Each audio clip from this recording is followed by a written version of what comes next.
Әлемге танымал Dior брендін естуіңіз бар ма? Кристиан Dior дүние жүзіне танымал Dior брендінің авторы. Аталмыш брендтің атымен киім-кешек, әшекей бұйымдар, косметика мен иіссулар, мобильді телефондар өндірістен шығады. Кристиан Dior 1905 жылдың 21 қаңтарында Францияның солтүстік батысындағы Гранвиль қалашығында дүниеге келген. Кристиан Dior 6 жасқа келгенде отбасымен бірге Париж қаласына келеді. Бірде сыған әйел Кристиан Диордың болашағын болжап, Диордың әйелдердің арқасында көл-көсір байлық пен атақ-абыройға кенелетінін айтқан. Алайда 14 жастағы жігіт сыған әйелдің сөзіне сенбепті. Кристиан Диордың отбасының жағдайы жақсы еді. Әке-шешесі бар кезде Кристиан Dior ештеңеден таршылық көрмеді. Олардың айтуымен дипломат болуға дайындалып жүрді. Жаны қаламаған мамандықта оқығысы келмеген Кристиан Dior шығармашылық пен оқуды қатар алып жүруге тырысты. Ол өзінің досымен бірге суреттер галереясын ашты. Осылай Diorдың шығармашылық жолы басталады. Алайда 1930 жылы Diorдың анасы қатерлі ісіктен қайтыс болып, әкесі туберкулез ауруына шалдығады. Ол біраз уақыттан кейін көк тиынсыз қалады. Dior ауыр қазадан кейін өз-өзіне келіп шығармашылық жолын жалғастыруды ойлайды. Кристиан күнделікті нәпақасын табу үшін өзінің суреттері мен эскиздерін сатады. Diorдың суреттері танымал Роберт Пегенің көзіне түсіп, жаңа жұмысқа орналасып, араға бірнеше жыл салып, Dior өз атымен сән үйін ашты. Сөйтіп, 14 жасында болашағын болжап берген сыған әйелдің сөзі шындыққа айналды. Diorдың аты шар тарапқа танылған кезде әлемдегі мен деген талай қыз Dior сән үйін түсінде көрген. Кристиан Diorдың қол астында модель болу үшін көптеген қыз кастингке келеді. Бірақ Diorдың музасы қазақтың қызы болды. Diorдың музасына айналған Алла Ильчун кім? Аңызға айналған Кристиан Diorдың сүйікті моделі Алла Ильчун Dior сән үйінде 20 жылға жуық қызмет етеді. Қазақтың қызы өзінің қылдай жіңішке белімен көзге түскен. Оның белі небәрі 47 сантиметр болған екен. Алла Ильчун туралы білетіндердің көбісі оның қазақтың күлше қызы деп атайды. Ресторанда ыдыс жуып жүрген қазақ қызы ойламаған жерден танымал модельге айналады.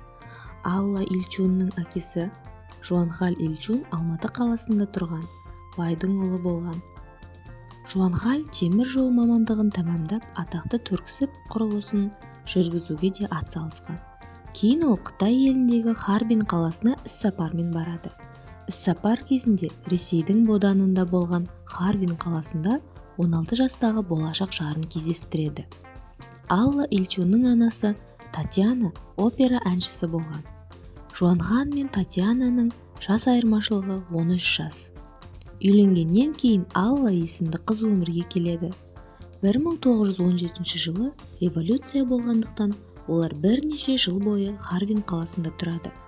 Араға жылдар салып Харбин қаласындағы билікті қытайлар қайтарып алып, Алланың отбасы Парижге қоныс аударады.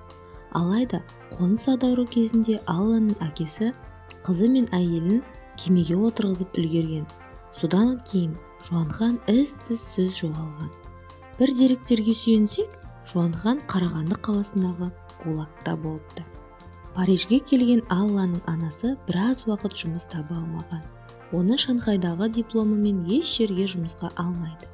Бірнеше уақыт өткен соң ол шығармашылығымен ғана күн көре алатынын түсінеді. Бағы жанған ол Париждегі консерваторияға оқуға түседі. Кейін ол Париждегі орыс қоғамдастығында өнер көрсетіп, ресторандарда ән айтып күн көреді. Алла болса ресторанда ыдыс жуып нәпақа табады. Оның анасы екінші рет тұрмысқа шықты. Атақты француз модельері Кристиан Диордың сүйікті модельдерінің бірі жартылай қазақ қызы Алла Ильчун болған. Бар әлемді ерекше стильді киімдермен жаулап алған модельер мен Алла Ильчунның таныстықтары да өзгеше.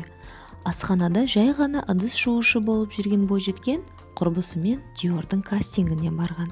Нәтижесінде сұлу да сымбатты бойжеткен Кристиан Диордың көңілінен шығып, ұзақ уақыт бойы сән саласында еңбек еткен. Кристиан Диор мен Алла Ильчун бірге 20 жыл бойы жұмыс істеген.